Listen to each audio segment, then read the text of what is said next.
All right, what's up, everybody? Welcome to the Math Rock Review. Today we're going to be reviewing a special album. It is Snooze's I Know How You Will Die. A very anticipated release and also a very critically acclaimed release now that it's out. I'm happy to be listening to this track or to this album with you guys. I mean, it feels like one track, sort of. Kind of, yeah.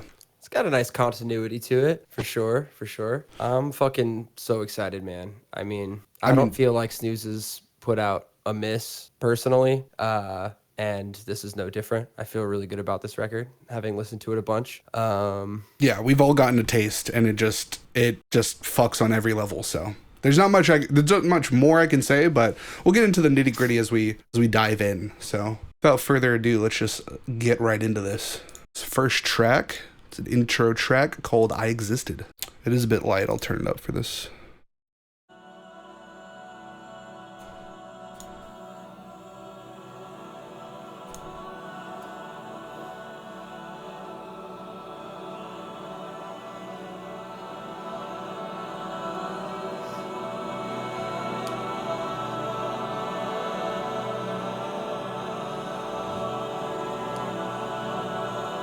How many fucking math rock bands start their record with a choir piece?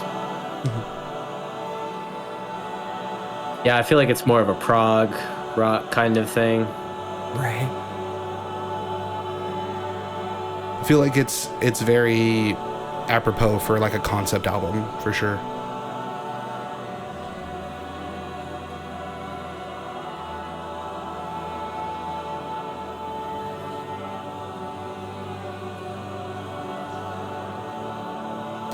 I'm going to turn it down now. I think we got a big spike in volume coming.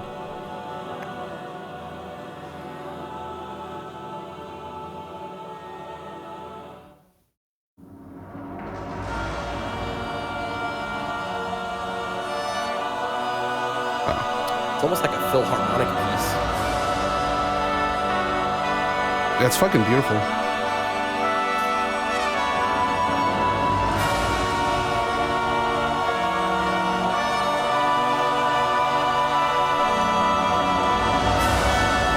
Yeah, I wonder how they did this.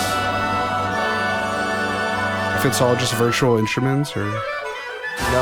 I think he had actual people do it. That's awesome. Yeah. Actually, there's a video on his Facebook of this choir doing this part. Oh, it's so sick. From a couple years ago. It sounds so live, yeah. And so here we are on to the second track, Expectation. I really like the sound of this guitar. It has like a country sort of... Kind of reminds me of Between the Buried and Me, that like second to last track off of The Great Misdirect with Chris Christopherson. The horse noise. The horse noise. I could Reality totally it's hear one that. horse noise. That's all BTBM fans care about is just animal noises. I want my damn animal noise. There's no animals on the Blue Nowhere. It's your best horse noise. It's your best horse impression. Well, ever since I saw the Horse Girl anime thing, I've gotten a lot of different impressions on horses. You know you're cooked when she pulls out the teacup. I don't have a horse noise, but... I just think of the seahorse from SpongeBob, where he has it in the kitchen. Girl, you gotta be quiet over SpongeBob, is that horse in here? No, Mr. Krabs. I was just Definitely doing not a my health code imitation of mystery. We saw. No, not at all. That's the one that's just made of bubbles, right? No. He has like an actual Oh, seahorse. okay. Yeah. Just get out of here, you stupid animal.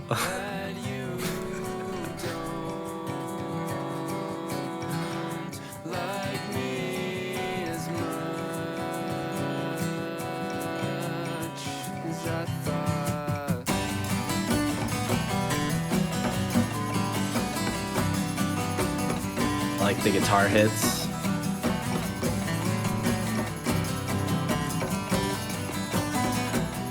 It's kind of giving campfire song.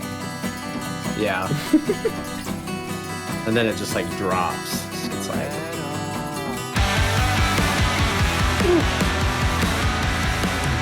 ton of breaks, dude.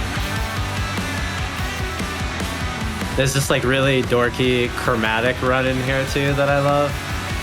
Like a classic rock. You gotta get him in, dude. You gotta get him in. That part. Makes all the dads in the audience say, hell yeah. Hey, brother.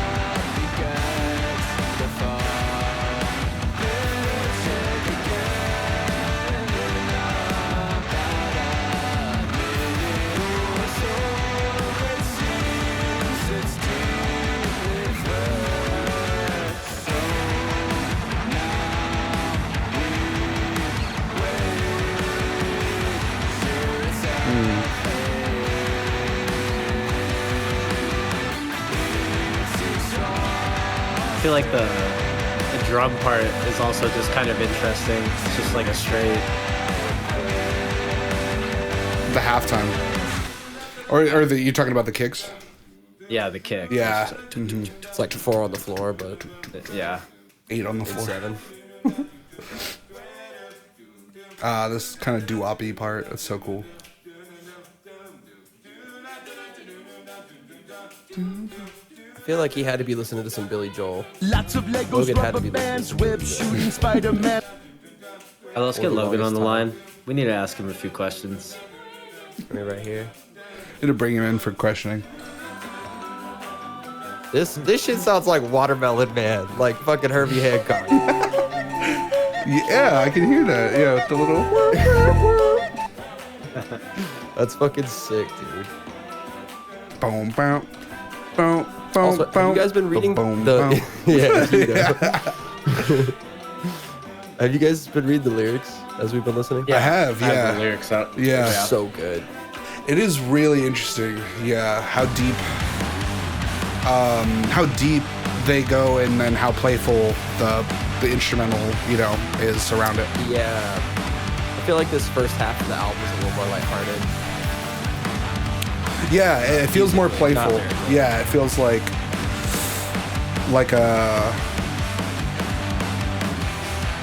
It's a lot of major keys. It's a lot of like kind of ballady kind of stuff.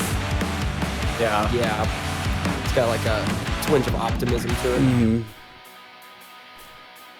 But it's interesting though, because this is one of their heaviest albums. So, given that fact, Yeah.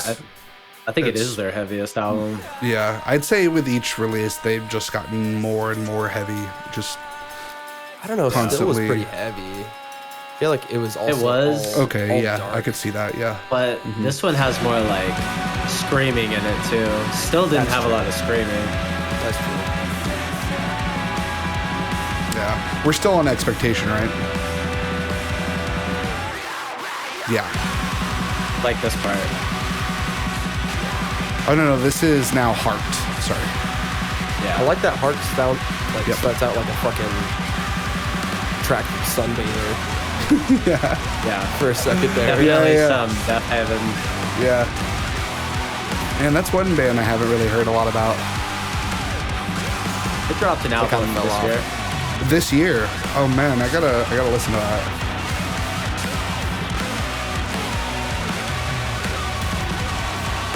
Wow, just so heavy. Just, I love that crushing kind of synth like behind it too. Reminds me of Animals as Leaders or like find it- Contortionist or like I don't know, something like yeah.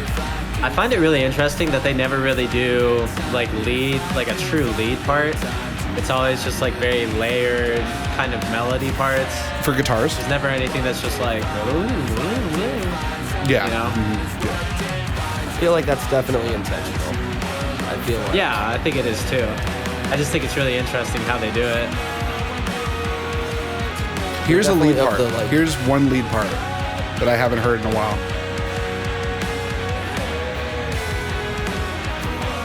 I honestly Yeah, forgot but this it's was still in very here. like melodic. You know what I mean?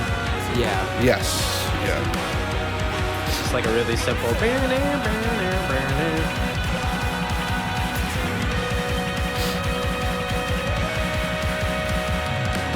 Yeah, like it would be interesting to hear like a guitar solo in a Snooze song or something like that. It just doesn't like, it wouldn't like really fit with like the vibe. I was literally just gonna say the same thing. Like they're just a no guitar solo kind of band. Yeah, but at the same time, they just fine. shred constantly. So it's like, you know, who really cares? They're very rhythmically oriented. And I noticed that with a lot of the stuff Logan has been posting too. It's just like his rhythm stuff is just like the stuff he writes is just like so rhythmically dense. It's like reminds me of Gent a lot. Just like that kind of like just super locked in like to this rhythm and this polyrhythm that's going on. It's really Definitely sick. a Gent boy for sure. I wonder if he's ever heard Aoki Gahara. That would be sick. That would be sick.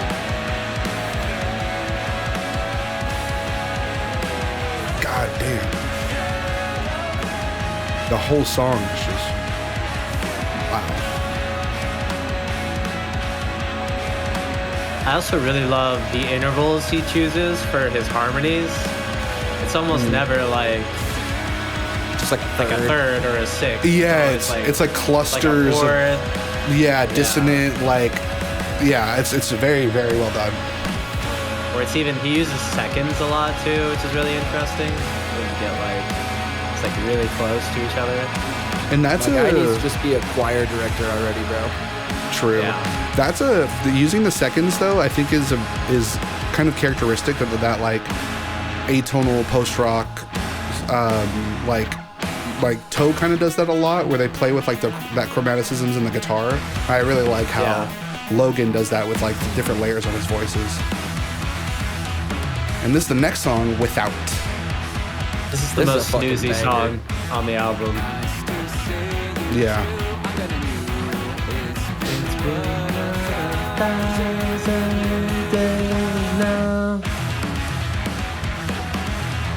I can describe this song as like being really bouncy.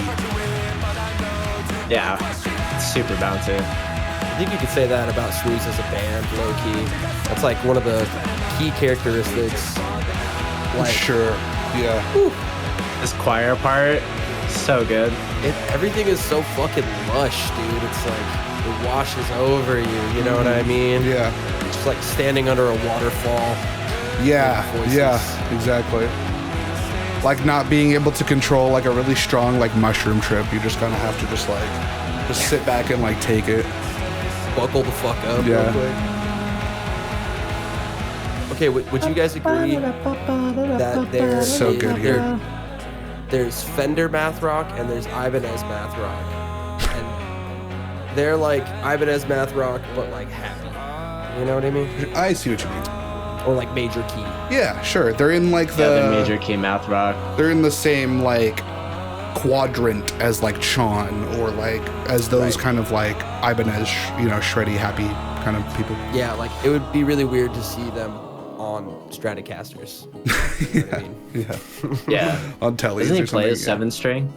Yeah, I think he does. Yeah, I'm pretty sure. he Yeah. does. Yeah. That banjo?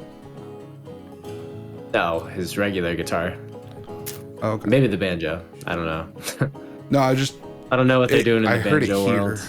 Is that a banjo? Oh, Yeah, I think that yeah, it is a banjo. Okay. Definitely a banjo.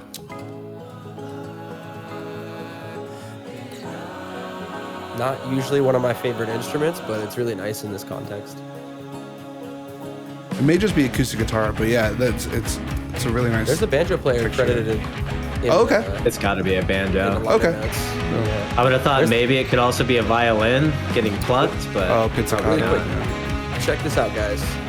Here are the auxiliary instruments credited in the liner notes: alto sax and ferulia. I don't know what that is.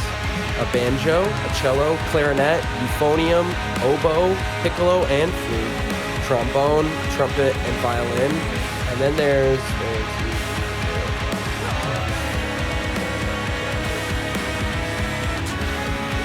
looks like 21 voices Jeez. Okay. wow. in the choir. Yeah. So Wow. All right. That's cool. That is super sick. yeah, it's fucking awesome. If you have like a picture or a link of that, we can put it on screen too. Oh yeah, it's in the Bandcamp Okay, cool. in their liner notes. But if there's like a reel or something, if you can, yeah, that'd be sick. Oh, of the choir. Yeah, Yeah, I bet you there is. yeah, a little bit later we can superimpose it in.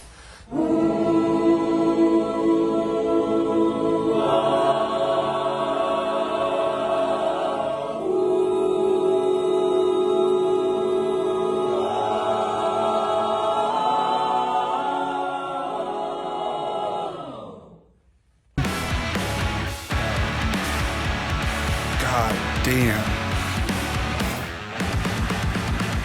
And then we're just all the transitions Right into are it. So yeah, I love it. I love when a band can pull that off, and it's not like laborious to listen to. It's Little not, Protest the Hero. yeah. It doesn't feel forced like the transitions. Yeah, here, oh yeah. I love the highs over the lows. This is track 5, A Mysterious Voice.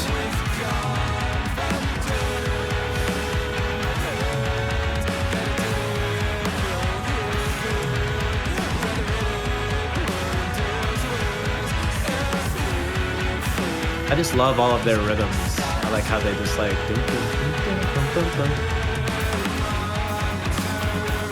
Yeah, It's always like. it's always engaging, but you can always like bob your Yeah. head to it. Yeah. Like, even if you're not really good at counting odd times, you'll just like kind of float for a second and you'll just come back to it, you know? Yeah, you're just like, oh shit. It's very, very driving.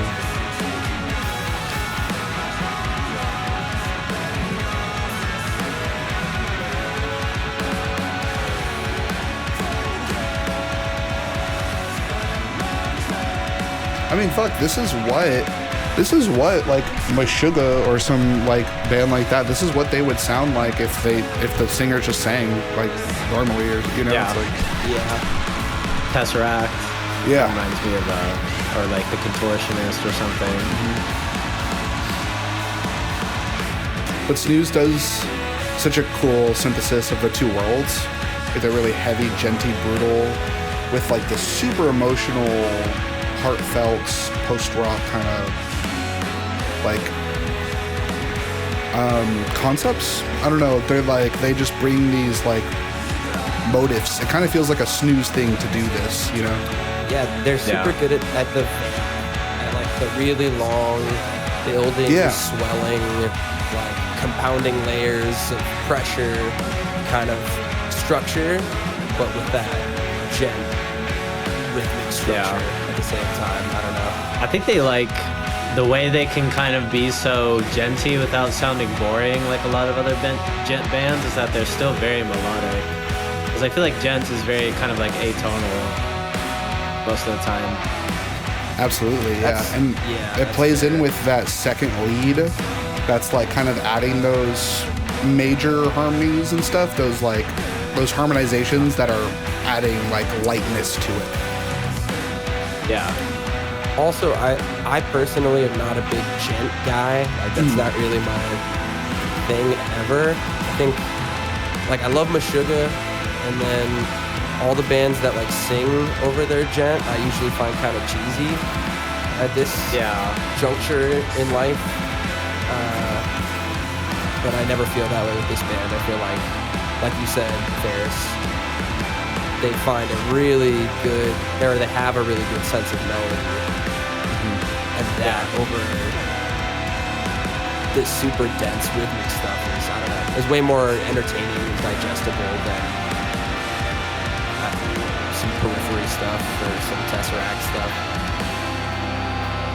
Yeah, it feels like a lot of that stuff gets like bogged down by sameness, by like just the repeated use of that, and whereas Snooze, like having all of this melodic components and all of the interesting lyrics and all of these devices happening, it adds so many interesting layers to that style. But you can still call it gent, but it's just like completely different than what we would refer to that normally being. 100. Yeah. And they have some elements of other like subgenres of metal and other things like we said, post-rock earlier, and obviously they're like a math rock band, but there's some jazzier sections. There's some like, earlier we heard like a little black metal blast beat kind of thing going on. We heard the doo-wop too, and like all these interesting acoustic stuff. It's like, adds so much to an album. Yeah, it's a lot of character. A lot of character and content. But they always bring you back to this shit. God damn. Also, I need to see shit, this band. So this is track 6 Me too. on a superposition. We just went This right is into also it. a- The seamless transitions. Also, this shit is well produced, I think. Like, I this think shit so as well. sounds so bad. Didn't they do this themselves? The recording? Yeah, didn't they? I think they did parts of it. Corey Bautista mixed it. So that's not one of them, right? Oh, okay. I don't think so. Okay. No, definitely not. Alright, I was wrong. No, they did the fucking thing, dude. They did this shit right. They like paid someone to record the drums and engineer the drums. Yes. And paid for reamping. Chris Crummett mastered this. I didn't know that. I have one EP mastered by Chris Crummett. Which I find really funny. An EP that shall not be named.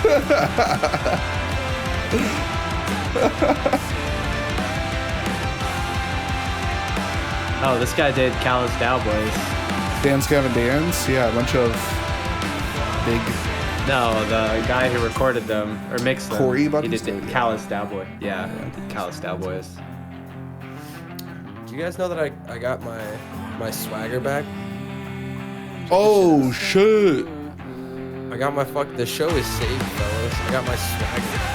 Dude, mid-show fireworks, I'm always there for that. That's how I The feel. listeners will never know the trials we went to The struggles to be here today. we've endured to get to this point. We was in the mud, man. He was in the mud. And now we're home free, you know? We're out in the prairie, prancing around, lighting fireworks, giving thumbs up. Okay, so my car stereo is fucked right now, but like, I really want to just bang this shit loud as fuck in the car. Yes, This shit got me swimming. that's a good reaction to have when listening to this song.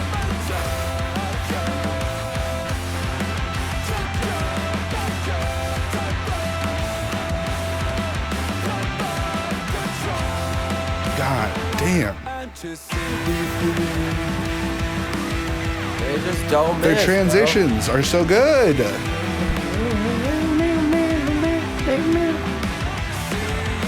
I love that riff.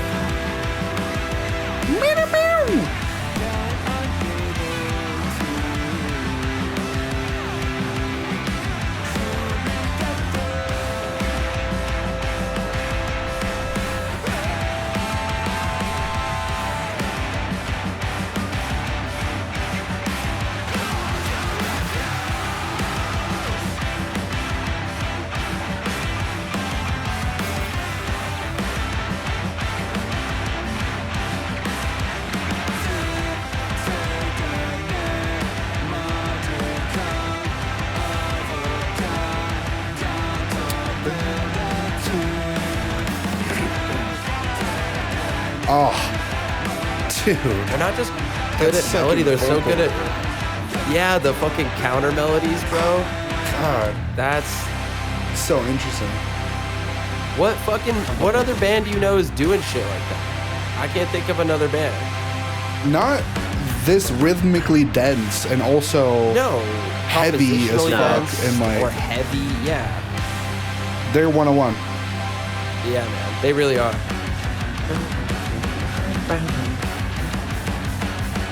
And they give you some Alaska era BT Bam real quick. For real. This is just fucking death metal. This is sick. Jesus. Okay. Such a crazy way to end the song. What the fuck?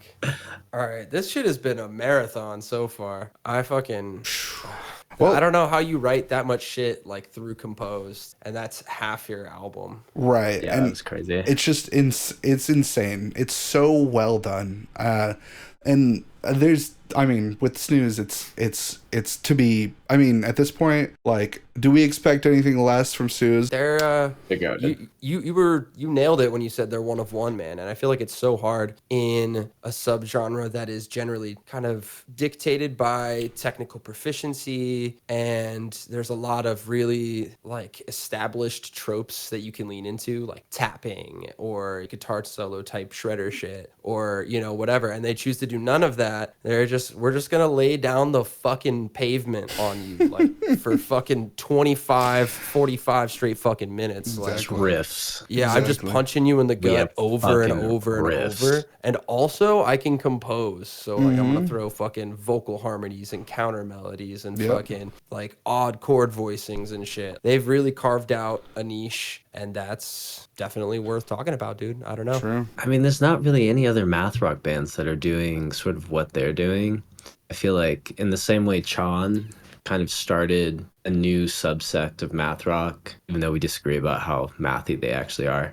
But they started like their own little subsect of math rock. I feel like Snooze could be seen as the pioneers of their own kind of like more genty, rhythmic based math rock, whatever's going on. But they're also just, I mean, I don't know. I have to imagine that he like went to music school or something, because like the level of arrangement and like voicing and all of that stuff, that's like, it's very planned out and it's very methodical. Absolutely. And it's really good.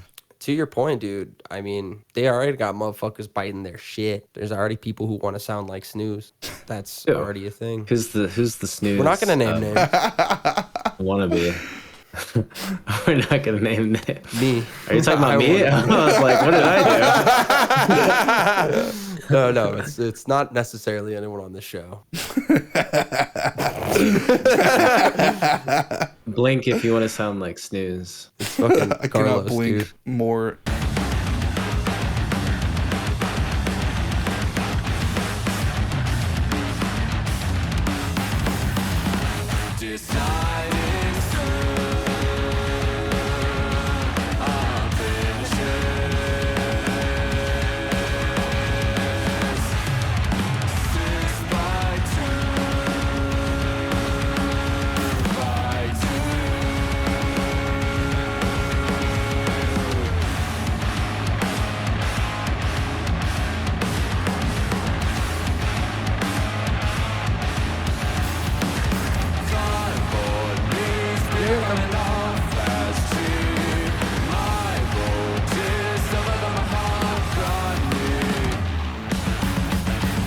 That like vocal delivery, like I was saying, it's like that opera, like native construct, like really interesting delivery. It's almost got some like Devin Townsend. Yeah, kind of yeah, vibes. Dream Theater, yeah, kind of like Yeah. ba-da-da-da-da. Yeah, I don't know. It's just like, it's really, the vocal delivery is so varied. It's so interesting to me. It makes the parts where, like I was saying earlier, where he goes into like a really relaxed vocal line, like hit really hard. And also these, where it's like really crazy. As the opposite happens. Like always, dude. As soon as you start talking about something.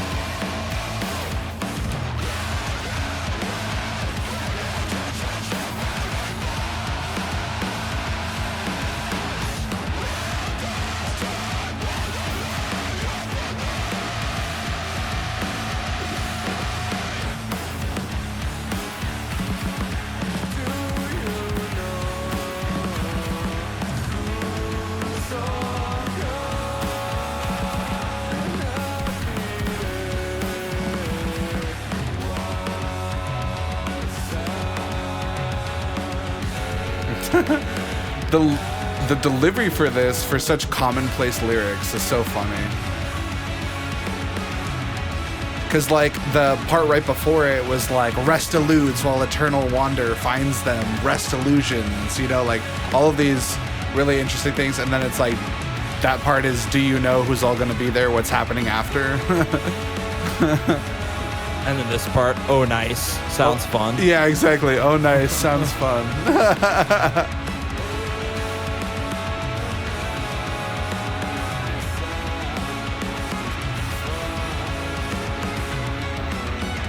I love that. I've always loved that. Go ahead. There was the pitch shifter, I think, right there. Oh, or like yeah, a whammy you're or totally something. right. Ferris, was it? I thought it was just another instrument. Wait, listen. Oh, wait, hold on. I have to go That was a back few little seconds before that. Oh, it's a orchestra?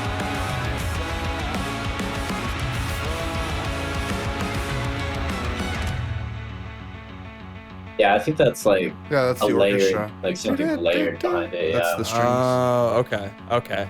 I see you. Yeah. Yeah, interesting. Yeah, I heard that too, but I'm going to agree with you and parrot you a little bit on what you were talking about with the vocal delivery. It's got a little like irreverence to it. There's a Devin Townsend kind of quality to it in the delivery where it's like you said, really operatic and like kind of goofy, even kind of funny. It seems to me Playful, that the yeah, lyrics playful for sure. It seems to me that the lyrics, or rather that the title is directly telling you what the lyrics are, right? Like these are all fragmented, different cut ups of people talking that he's hearing at the airport or something. Like the line, I don't know when I'll be coming in, but I'm flying Spirit, so that sucks. That has like nothing to do with the first two stanzas where it sounds as if someone is discussing designs on something that's getting built or something like that. I don't know. It's really interesting. I love the fragmented nature and kind of disconnected nature of the lyrics.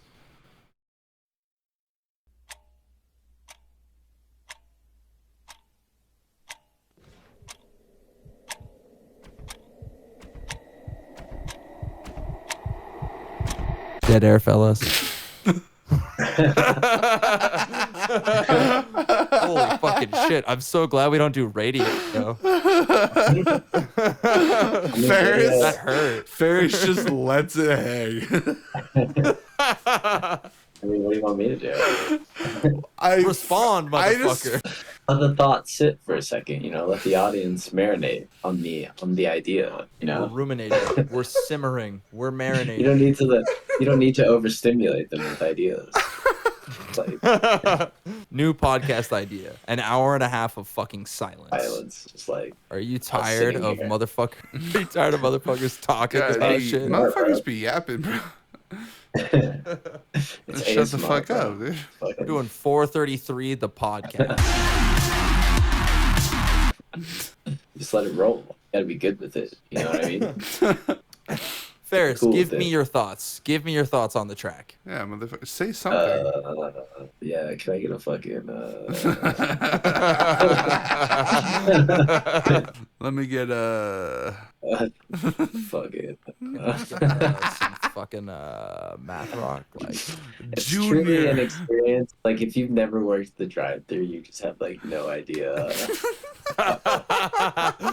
fucking people baked out of their goddamn minds have no fucking clue what you sell.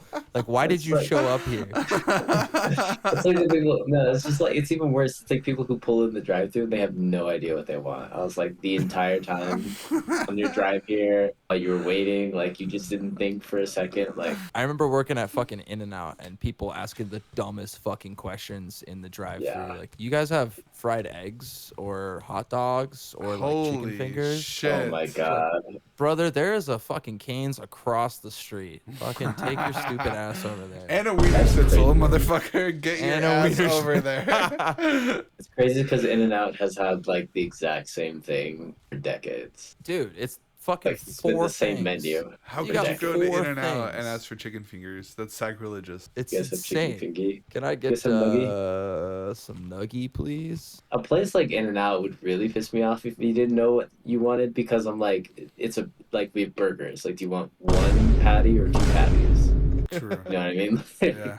I can It's even not give you even no like- patty if you want. I can make it a Yeah. grilled cheese. That's what it's like. It's not like it's like, do I want the chicken burger or the sirloin wagyu beef burger? It's like, You only have to Do you make want that one decision. patty? Yeah. yeah, it's one patty. I or two want? patties. Well, Austin taught me how to order at In-N-Out. We get the chopped chilies. We get the extra toasted fries. Well done fries. Yeah, the well done fries. You gotta Yep. get your burger animal style always. Of course.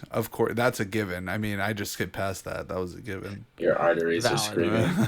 Bro, my Arteries are order- just screaming. Since I don't eat meat and usually not dairy, but I'll cheat for fucking In-N-Out sometimes. Grilled cheese, animal style, no pickles, extra fucking chopped chilies, extra toast on Extra that bun, chopped chilies and is huge. sometimes I'll get the whole grilled onion. Which The is whole sliced. grilled onion is my thing.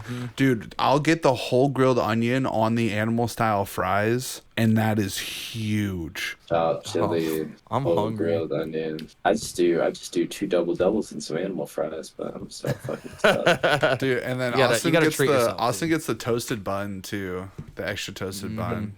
Extra I toasted toast. love the taste of the protein style one. Yeah. Meat and like, oh man, it's so good. That shit is so You know- messy too. Yeah, can't the eat protein that style, without- the protein style, it just goes everywhere. Like you have to eat it in like a bowl. You have to like it's like a soup Sweet. almost. Should we just like finish this podcast at In-N-Out in the drive-through? Can I get You guys got hot chicken dogs? fingers. This is the song Contingent. It is track number 8. It is 4 minutes and 48 seconds long.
Definitely, section is so cool. definitely kind of has a more familiaris feel in the vocals, For sure. which makes sense. It's one of the songs that came out Yeah, quite a while ago. very atmospheric.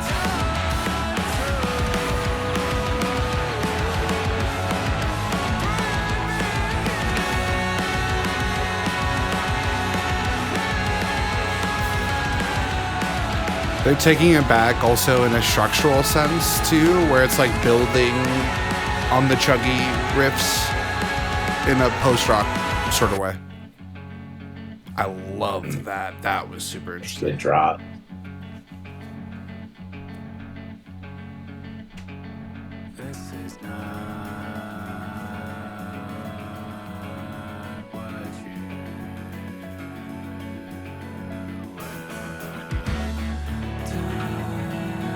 Silky smooth with the vocal Dude. delivery there. Buttery.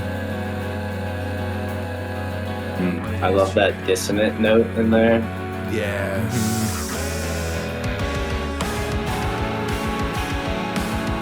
The arrangement here. That shit's cool. Kind of like almost like Tibetan throat singing or something. Yeah, that's what I was saying. Like Spangle, like really weird. Like, oh, yeah. What was that? Like a didgeridoo.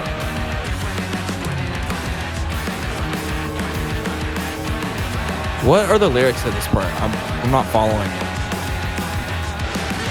Well, I'm not sure. Now I know a rap. Unfulfilled, you will remain in here.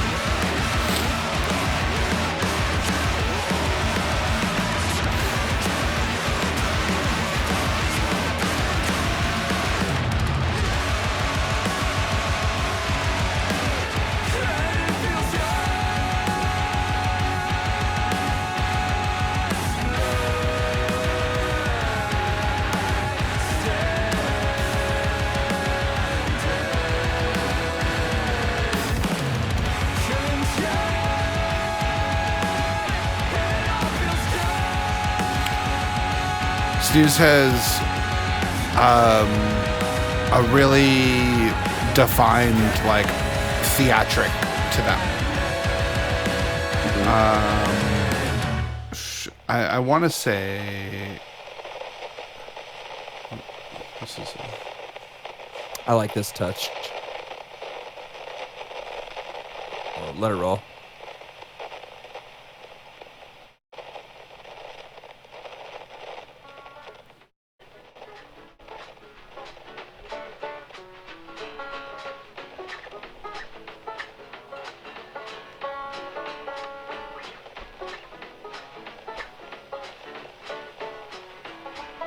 reminds me of the end of that Protest the Hero song. I really want to know what they were saying during that part where the vocals kind of pick up and match the guitar riff. Maybe it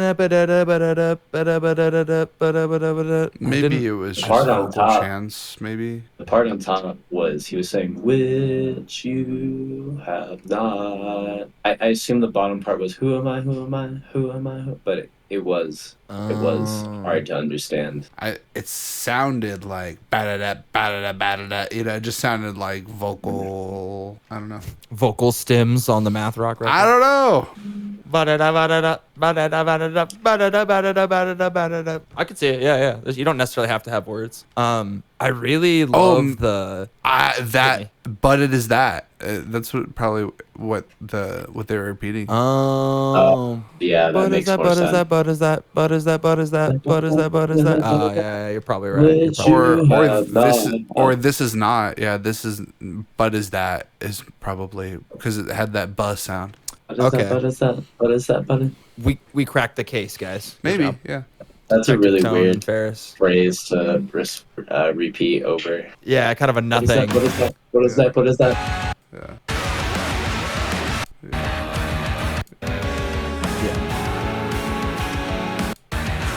Yeah, right there.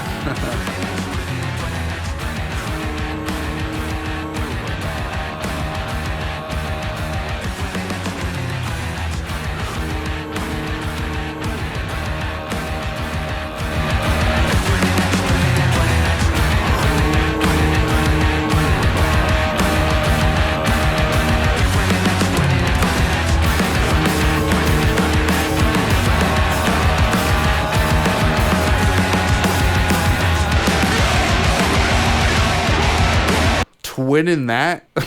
I don't know. I don't know. We're gonna have to ask Carlos, can you pull Snooze up on the pod real quick? I listened. 9th track, 4 minutes 12 seconds.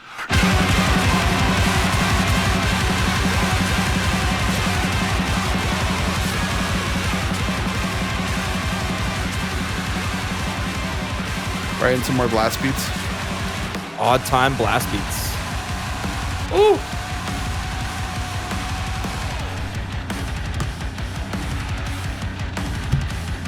I'll admit, I showed a coworker that's really into hardcore.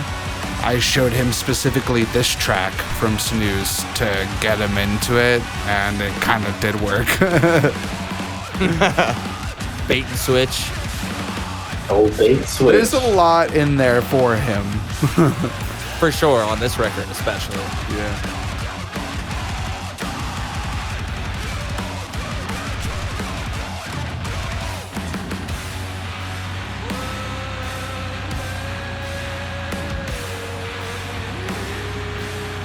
That is such a fucking cool part. So disgusting. That super drop riff.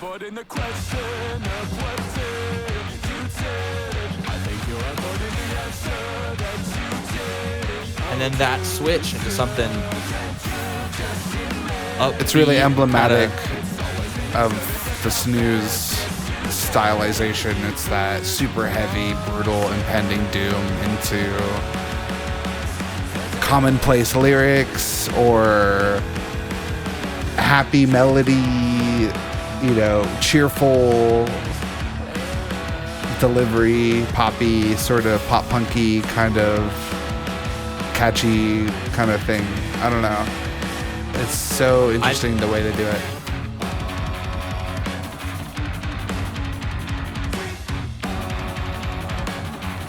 This is kind of like a Meshuggah-y, or like an Animals as Leaders-y. This is like a full genty, like, oh.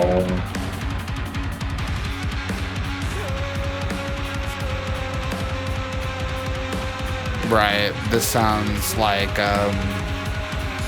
maybe The Contortionist or something. Yeah, Tesseract or similar. something. Yeah, Tesseract maybe. Yeah. So that's super, yeah, good.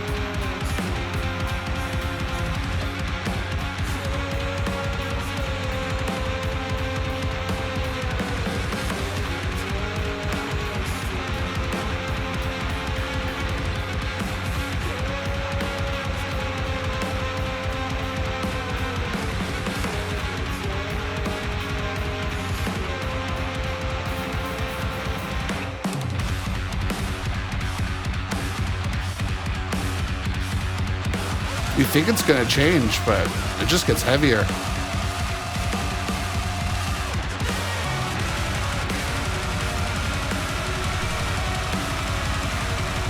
I like that lead line a lot. We're super into the Meshuggah here, for sure, with the Oh yeah, screams. for sure. I can just see the dude from Meshuggah just like nodding his Yeah. head like Like Periphery. It sounds a lot like Periphery. oh yes, yeah, ding, yeah, Periphery.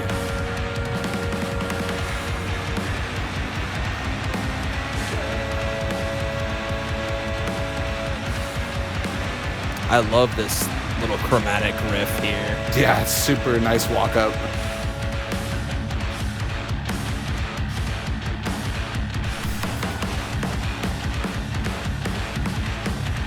It's almost like that really gratifying feeling of nice. Okay, so every track just goes right into the other one. It's so nice to listen to. But I love the really fully extended, fleshed out genty parts because it gives me that feeling of when it goes into those really long, extended, heavy sections and like Save Us from the Archon, where it's like so crazy, so dynamic, so ridiculous, and then it's like bam ba dum bam bam bam bam, like, and it just like goes into that like stable rhythm. It just like has such a nice feeling, and sense of continuation too, like as it goes into the other stuff, building and whatnot.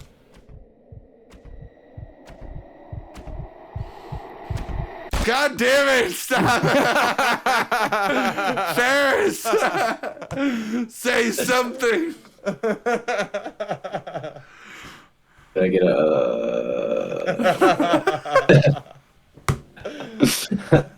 Fuck. Yeah, man. No, I mean, Go ahead. it just... I do like how the album progresses and becomes... he's gone, thank God. All right. We lost him. No, I mean, I do actually really like how this album progresses and like it's just insanely heavier and heavier, and really just kind of leans into that like genty, I don't know what the different genres of metal, but just like nasty, just grimy metal. Yeah, they do a really good job of, again, answering my personal hypothetical question of what if Snooze was insert X subgenre of metal, right? They're giving you the mathcore shit. They're giving you some just straight up black metal and death metal. They're giving you more gent than I usually enjoy, frankly. And, you know, somehow they just pull it all together. I think it's thanks to some of the previous things we've mentioned. The compositions themselves are dynamic and have lots of textures and changes and swings from one vibe to the next. And the instrumentation incorporating strings, fucking trumpets, a choir, and fucking pretty much you name it. It looks like there's an oboe, there's a trombone, there's a clarinet, there's a euphonium, there's a cello. Like I'm not even picking up on all of it in the moment because there's so many things. But yeah, usually that much stable rhythm, as you put it, Tony, kind of drives me nuts, but they execute it. I don't know what else to say about it. They just pull it off. I feel like it's just because they don't do it too much, right? You know, a Tesseract album, after like the third song, you're kind of like, okay, I get it, I understand. You know what I mean? But yeah, it's just like there's such a dynamic range of like different things happening. You don't have to. It's not all just dun dun dun dun dun dun dun dun dun dun dun. We're gonna give you that, and we're gonna do it well. But here's also It's some like melody other stuff. Yeah. Yeah, there's a ton of other shit. Yeah. Tony, did we break you? No. But he's broken. Tony, Sorry. we're sorry. No, you're fine. Out of all the things that they are doing, it's interesting that they find a way to highlight one thing super well on each of the songs. And they are doing all of those elements well on all of the songs. It's just really nice to hear the variance throughout. Mm-hmm. All right, this is track 10. I Know How You Will Die. Title track. I think it's interesting that Titular. the titular that the album title is all caps and that the song title is all lowercase. Right. Yeah, you don't see that very often. You don't. Almost like the start of a sentence.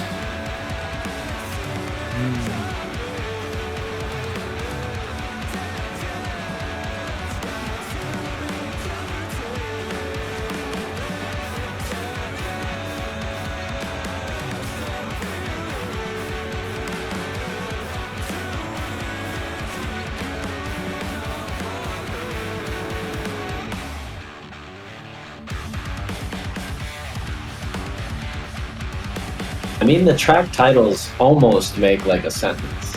Almost. Not really. Yeah, I see what you mean.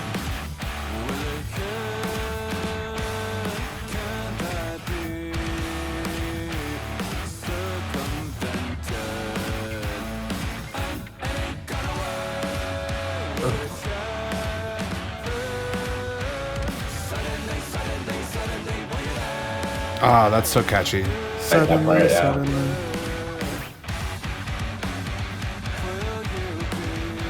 And then this is classic Snooze. Oh, yeah.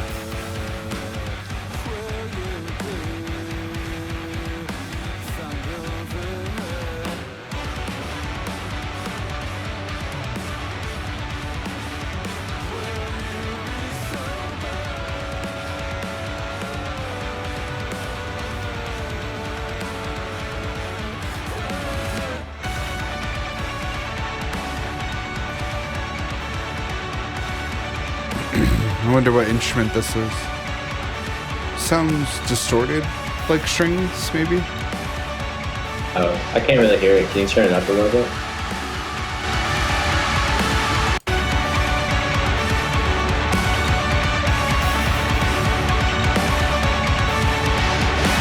Maybe just guitars.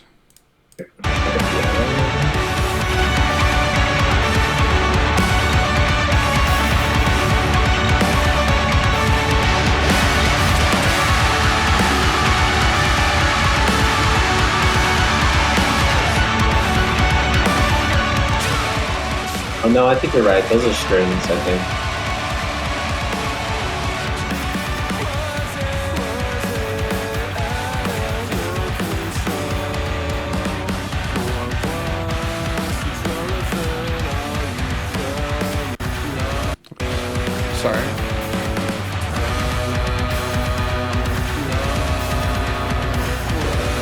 again into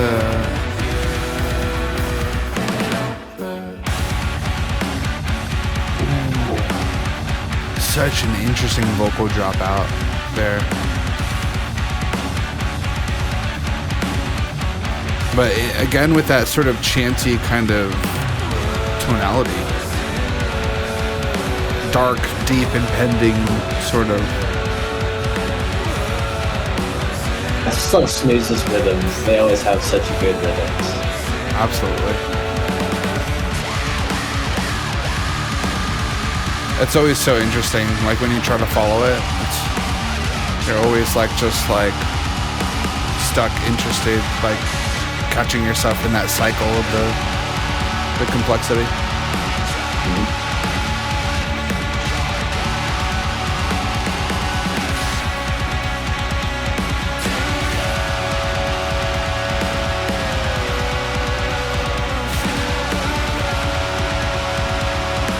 I mean, lyrically, this song is beautifully tragic and also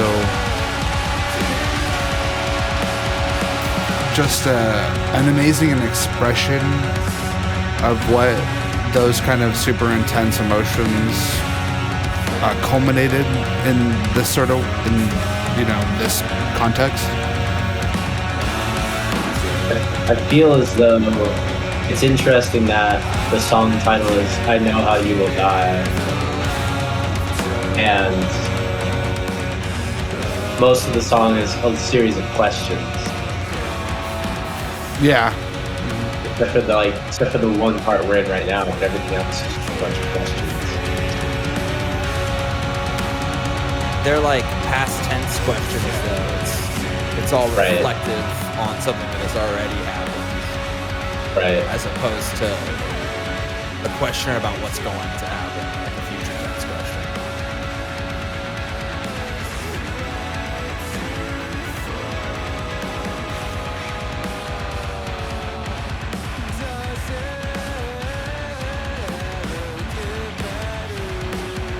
That's a really good vocal performance right there.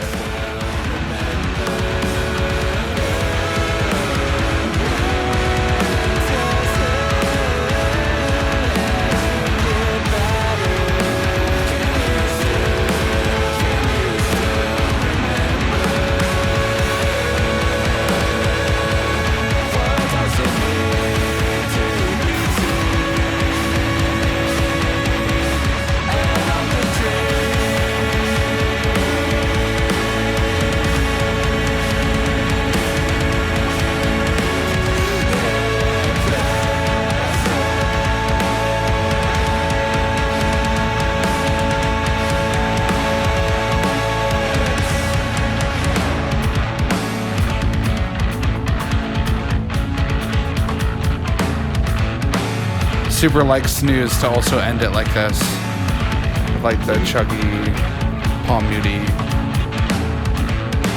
going into the next section. Really bass driven. Love that guitar tone. Goes right into the next section again. Next song. Yeah, man, that track is.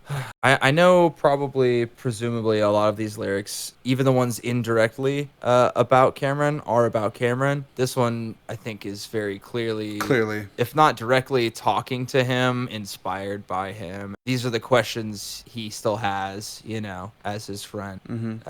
And it's heart-wrenching. It really is. I'm finding myself getting distracted reading the lyrics and kind of over here pondering what it would be like to lose a good friend like that so suddenly. To continue to try to honor that friend by making music under the same moniker. It must be so cathartic every single night to play a Snooze set. I just wanted to highlight how good they are, I guess, or the lyrics are, I guess, how poignant it is.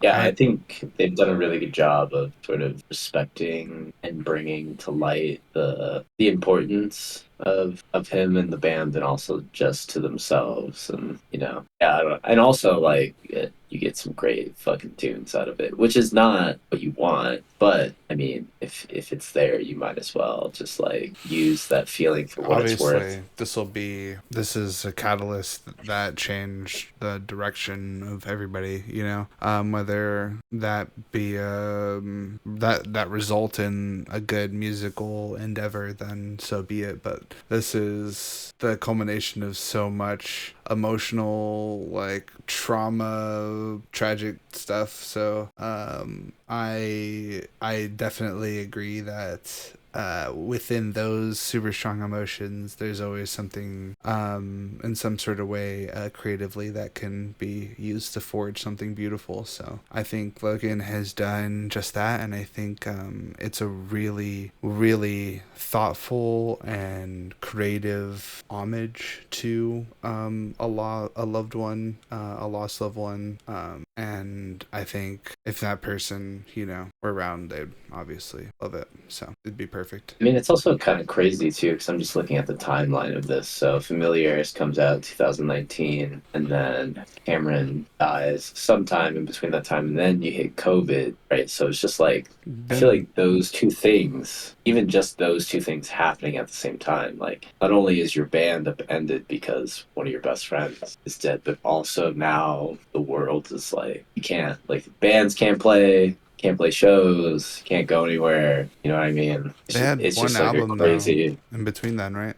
Still, right? Yeah, they couldn't really tour on it, and no, I mean, it looks like it's mostly just him. Yeah, that one is directly dedicated to Cameron. When you listen to Still, it's very much an emotional reaction to. That is part of what had me so excited about this, is where are you going to go from here? Because that release was very clearly a departure from Familiaris. Like, the themes were darker. The sonically, lack of sonically different. Completely different. There was a total lack of, like, we're gonna try to have like a catchy vocal melody. We abandoned all of that. This is just all the emotions I'm feeling now. And then it's been 5 fucking since we got a full record. So to distill all those emotions into something like this is impressive, because it's got to take a toll, no matter the outcome, good or bad, in terms of the product, the art. All right. Next up is On a Precipice. It is track 11, 4 minutes and 23 seconds.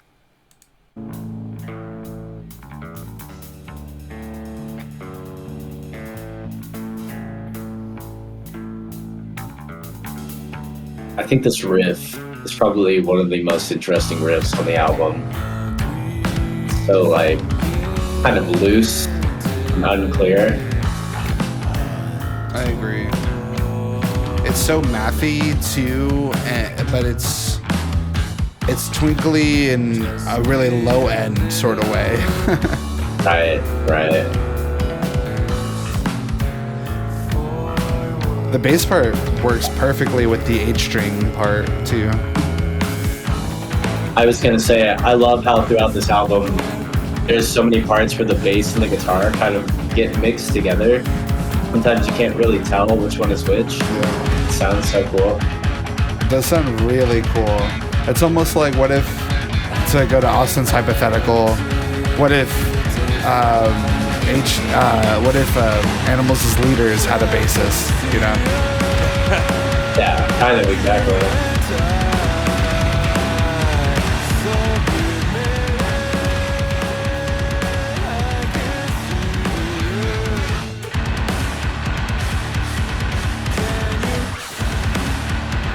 Super heavy. Oh, the cowbell.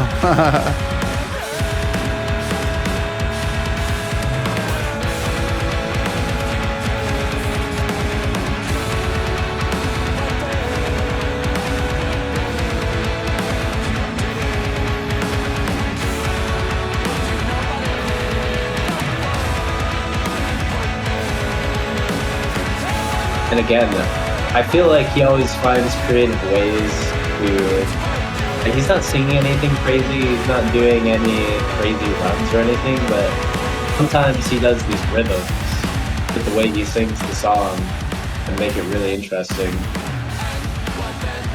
Yeah, he really plays Like on this. the. You know? Like, oh, okay. Yeah, he does a lot more. I guess he really plays with the extremes of like really long, held out legato, and then short staccato little bursts of vocals, which is Right. super unique.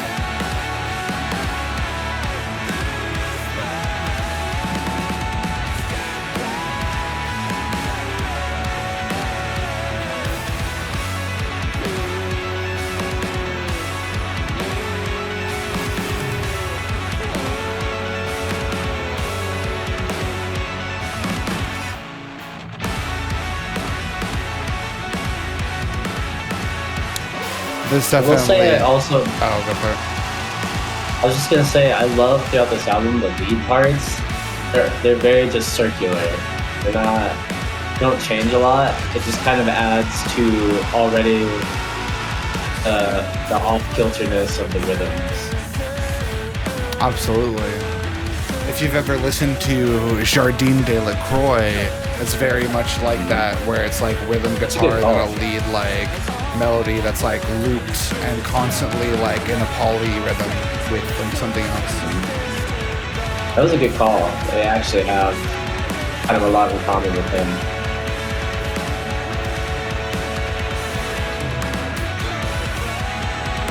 Lyrically, this is super, super heavy. A lot of suicide themes, a lot of like being right on the edge and questioning it and visualizing the end and what that must feel like, and the message at the end. Well, what I know is we'll never know without giving it another day. It's like that nice little like we can turn this around sort of feeling.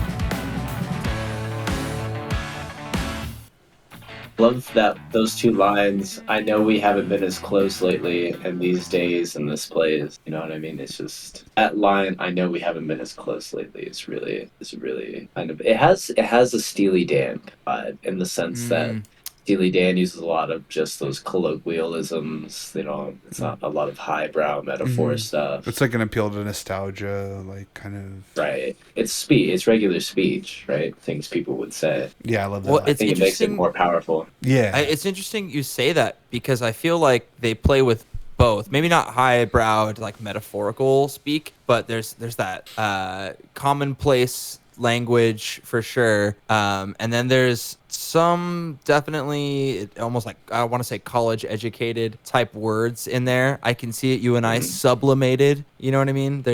He'll sprinkle in some really highbrow verbiage, like on the and then one he'll that come was back down to earth. like texts, I think, from Kim, and then maybe the part that was in the middle of it was like a refrain from himself or something, and then it goes back into like the commonplace. On Overheard from the Void. Yeah, that's the one. Yeah, that middle stanza where it feels like a commentary on Yeah, all the stuff that we're overhearing, yeah, so to speak. Yeah.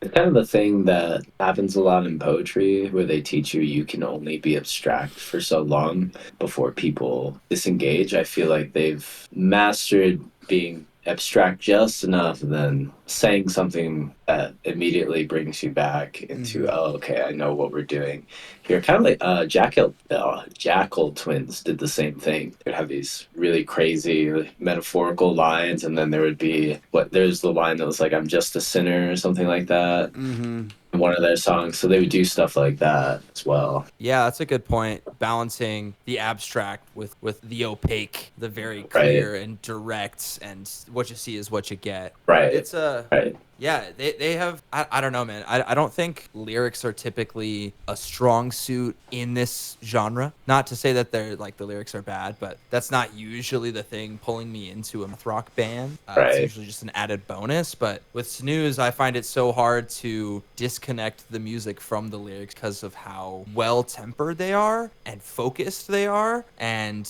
how visceral a lot of my reactions, and I think your guys's too, just based on our conversation today. It always feels so real and relatable, even though maybe I'm not experiencing the stuff that they're experiencing. It's kind of unbelievable, man, to be able to compose this much music, write lyrics this impact, arrange a fucking choir. I'm getting ahead of myself. I'm starting to like rate that, but it's hard not to summarize a little bit as we go along here. We are getting down to our final 2 tracks, so yeah. We're getting a culmination, or how do you say, like we're getting a majority of what we can expect from this album at this point. Yeah. Now the summation of everything is starting to hit. Yeah, exactly. That's Do you think they can follow this up with something better? I don't. We'll get to that. I don't fucking. That's pretty crazy. It's gonna have to be crazy. It's like it's gonna have to be crazy. Well, it's gonna have to be different, I think, right? You know. I think it is, but I think every single one of their albums has been pretty different. I mean, this almost doesn't sound anything like the band that was in Familiaris. Like, what if Snooze, their next album was as much, you know how they're doing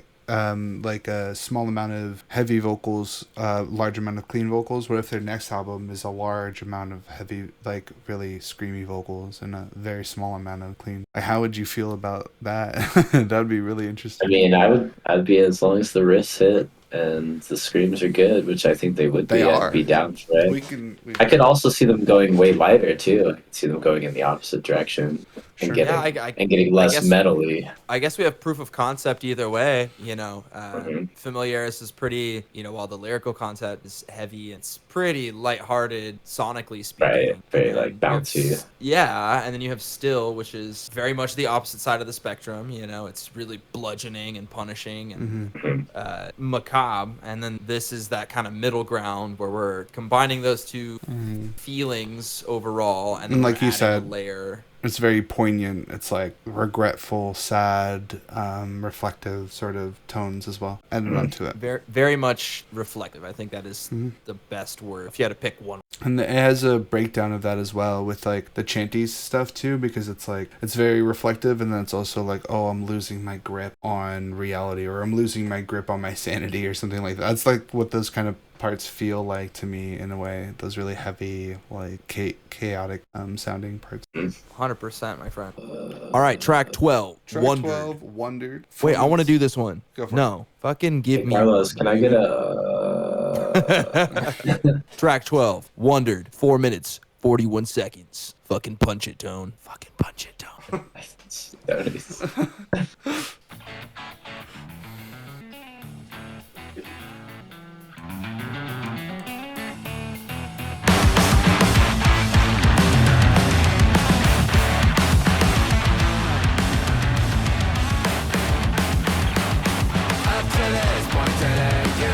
We're back into the happy vibes.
Another one of those repeating lead lines.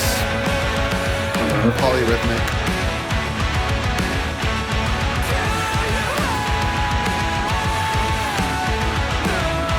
Actually, just following along, but you know, modulated or It syncopated. still maintains that repetitious, Yeah. kind of cyclical nature, though, for sure. I see where you're getting. It feels polyrhythmic because the phrase is so awkward that they're repeating. So like the cycle of whatever counting they're doing. Kind of hard to determine when it ends or begins. Yeah.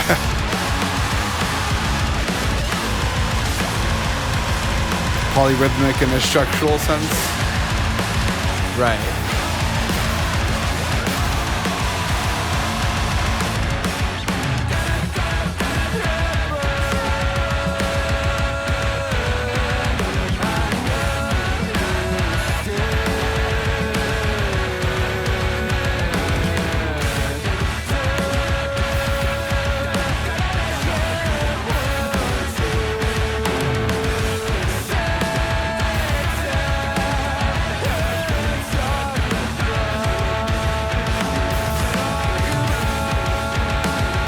For the most part, though, the feel, like the essence of the songs don't really change too much.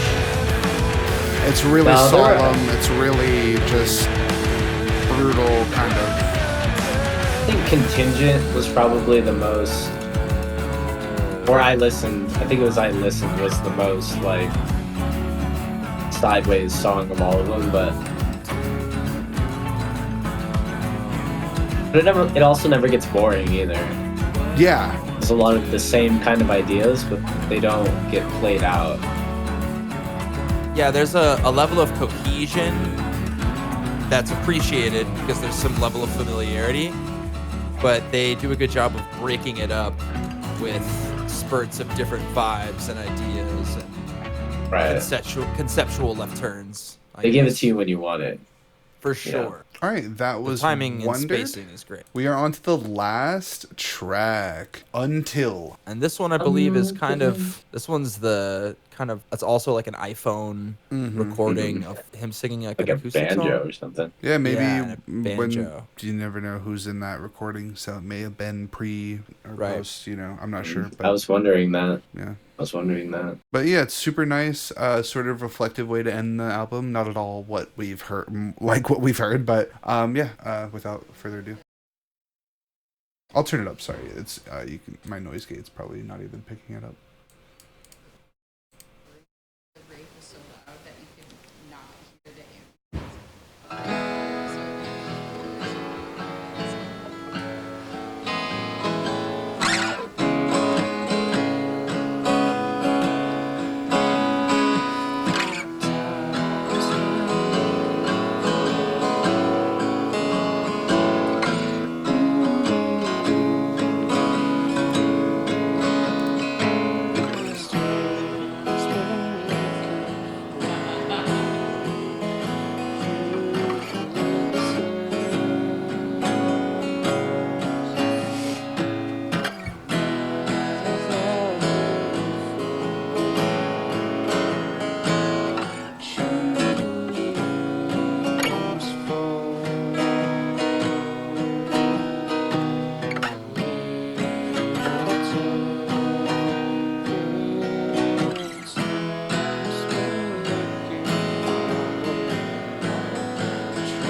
It does have a reflective tone though, so it does sound post whatever events, you know, in this current year.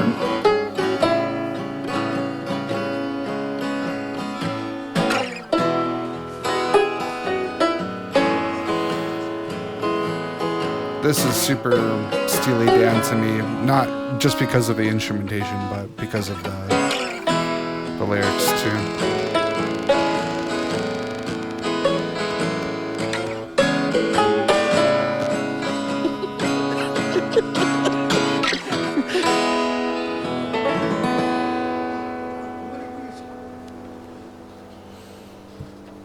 That's such a nice fucking ending, man. That one's good.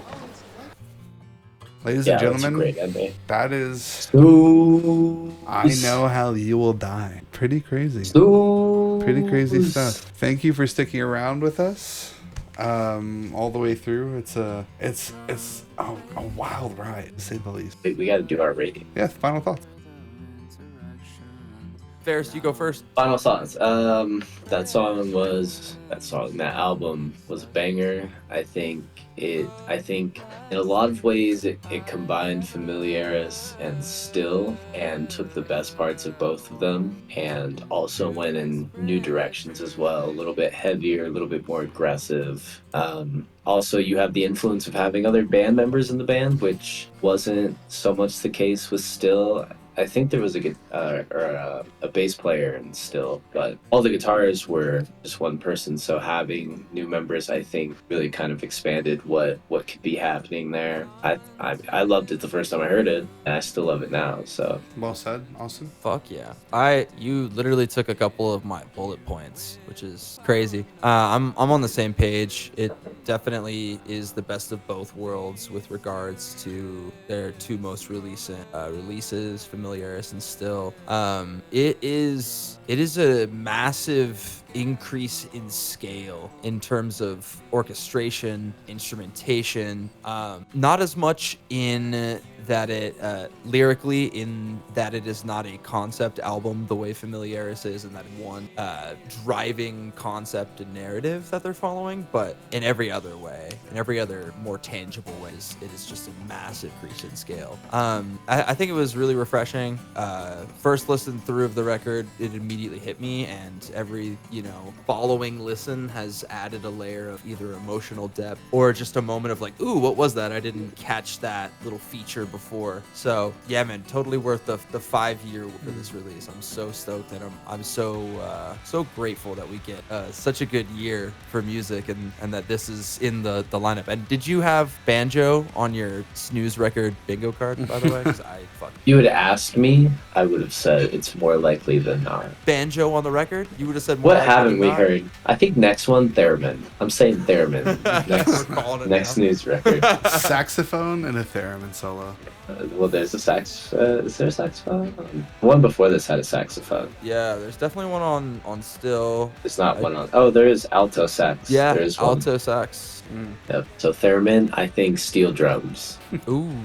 Okay. Under the Sea. Go on. Maybe a Under the Wiro. sea. Didgeridoo. Well, what say you, Tone? What are your final thoughts? Snooze is a good band.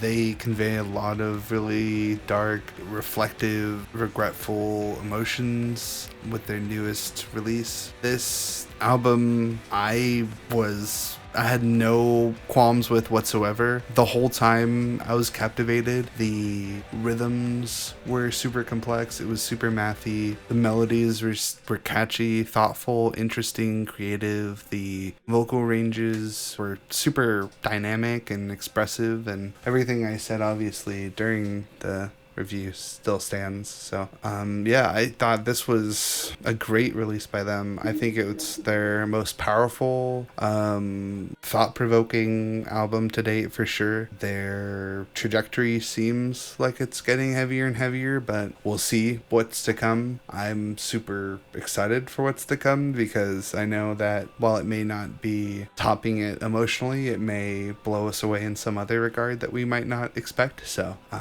you can truly expect greatness, and you can also just enjoy so much cool thing when you listen to this band, and so you get so many things out of this. So that's my thoughts on the release. Hell yeah. Let's rate this motherfucker. Tony, you were the last to give your final thoughts. Do you want to go first on the score?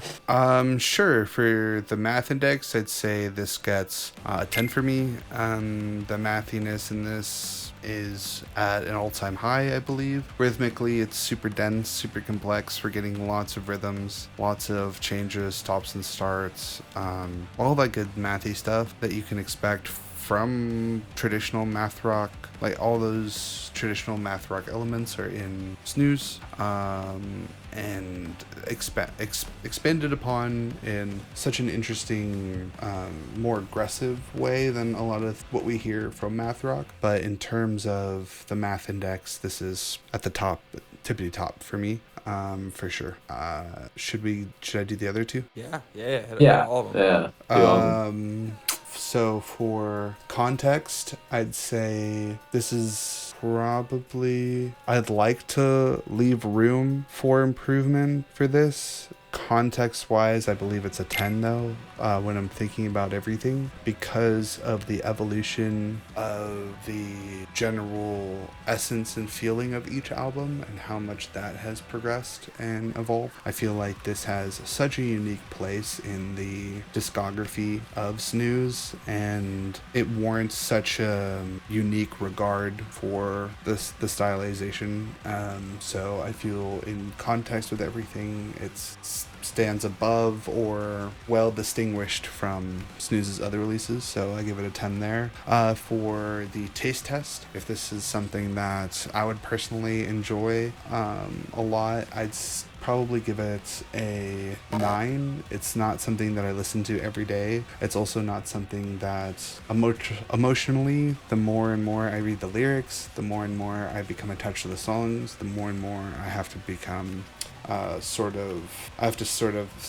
listen to it in the right place, you know. I have to give it that like space and, you know, that give it that air essentially. So it's not something that's like I would be jamming every day. It's something that when I'm in a certain mood, it's probably the perfect thing to listen to. So I'd say 2 10s and a 9 for me. That's what I'd give it. That's pretty fucking solid. Yeah. Pretty solid. Yeah, that's a high score. I feel very similarly, but slightly differently. On the math index score, just general mathiness, I'm giving this a 9. I feel it is super dense, and as you said, I'm not going to put you too much, but stoppy-starty, you know, shifting and time signatures, all that good stuff. I would say like Nuito is 10. This is 9. It's a little bit more straightforward than that, a little more dry.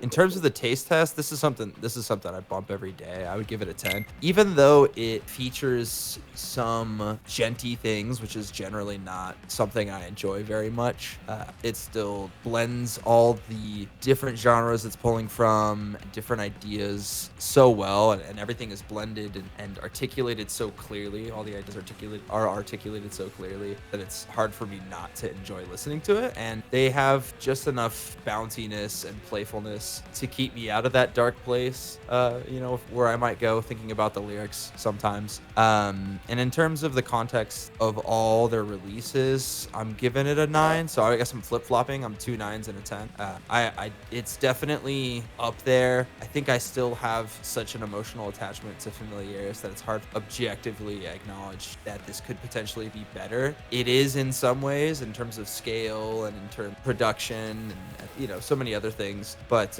it didn't hit me in the feelings quite as hard as Ferris did on the first listen, and maybe that's just because now I'm familiar with the band and have expectations. It wasn't as fun, but yeah, so I'm giving it a 9, a 10, and a 9. I would counter a small part of that, what you said, and say very rarely in this album is there a part that's straightforward. Oh, you're referring to like the first thing I said? Yeah, Like the how mathy it mathiness. is? Yeah. Yeah, but I feel like it's not as nonsensical. Like that's why I'm using them as my 10 threshold, I guess. Yeah, but I don't see It that as is- mathiness. I see that as like noisy, you know, the nonsensical stuff. But that's just my opinion. But your opinion's wrong, dude. I know. And Yeah. Whoa. I know, it sucks, huh? All right, Ferris. Yeah, so math index score, I'll give it a 10. I feel like it's pretty mathy most of the time. I mean, Nuito, I understand what you're saying with Nuito, but I feel like Nuito is kind of like the same thing as I'm losing it right now. Hold Your Horses, Hella. I feel like Nuito is sort of, it's less the fact that Nuito is mathy and more it's mathy and also just insane sounding.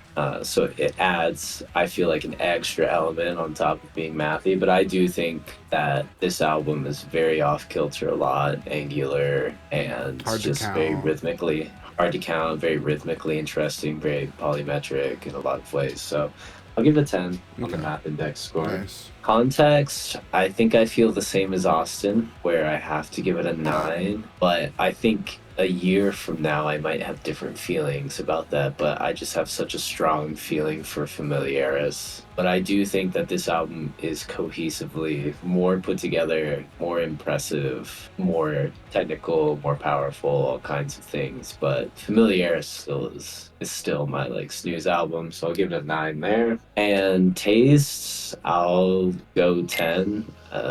There's nothing I really don't like about this album. I think it was recorded well. I think vocal melodies are good. I think the lyrics are good. The instruments are good. It's just good all around. There's just nothing I really dislike about it. And with that, it is a 9.55, so 9.6. That's probably the highest I think we've given, right? 9.6. If that might be our highest. Yeah, Is that our highest 86 score? out of 90. 86 out of 90. Yeah.